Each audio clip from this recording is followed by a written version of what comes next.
Namo Didafa. Good morning. Thank you for joining me for our daily practice check-in. Listen, listen, listen. This beautiful sound calls us back to our true home.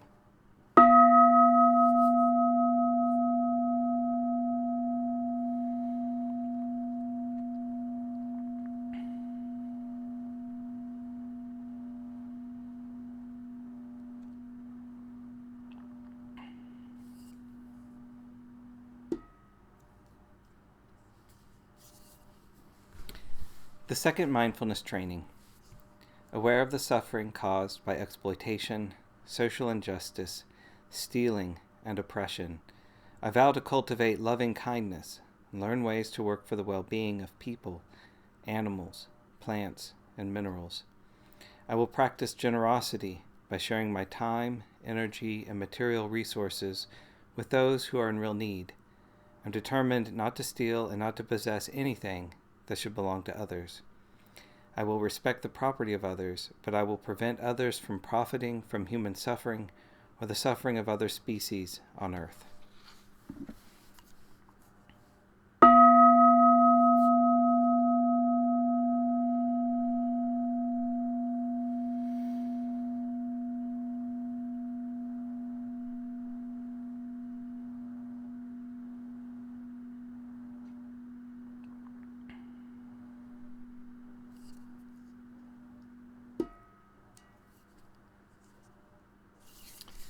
For our Dharma readings, we're reading a book by Ajahn Sundara called Seeds of Dhamma, and this morning our reading is on the Brahma Viharas. There's a saying which expresses the relationship between wisdom and compassion. Wisdom tells me I am nothing. Compassion tells me I am everything, and in between my life flows. Wisdom teaches us about impermanence and the absence of selfhood.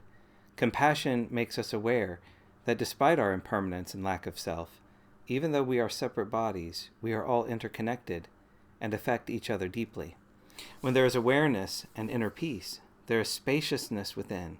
When there is spaciousness, we have room to love other people. Skillful and compassionate actions manifest spontaneously. The love described in the Buddhist teachings is not sensual love. It is not dependent on the six senses. Loving kindness and compassion are universal love. That is why the four Brahma Viharas, Metta, Karuna, Mudita, Upekkha, are called the immeasurables. They are universal forms of love, not restricted to anything, not dependent on whether people are big or small, fat or thin, old or young, sick or healthy, stupid or intelligent, white, black, yellow, or green. This love receives and blesses everybody. This love is much more understandable once we begin to let go of the illusion of being a solid and permanent self. Our identification with me and mine causes a contraction that leaves us unable to love freely. In a deluded state, we become obsessed with the perception of me, which needs to be defended, looked after, appreciated, and praised.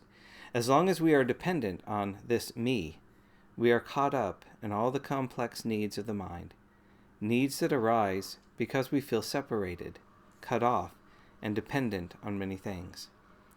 The Buddha's teachings speak of four aspects of love.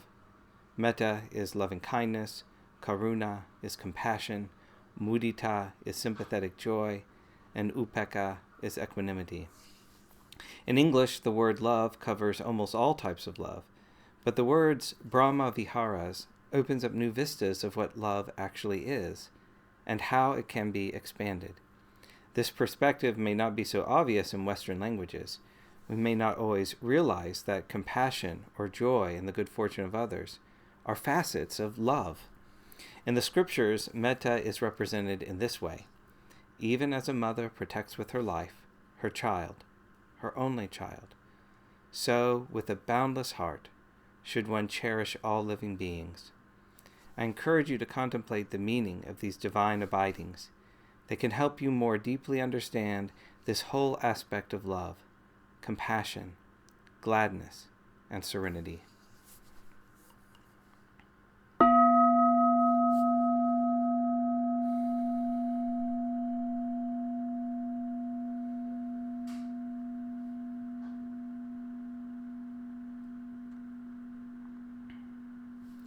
May all beings be well. May all beings be happy. May all beings be peaceful.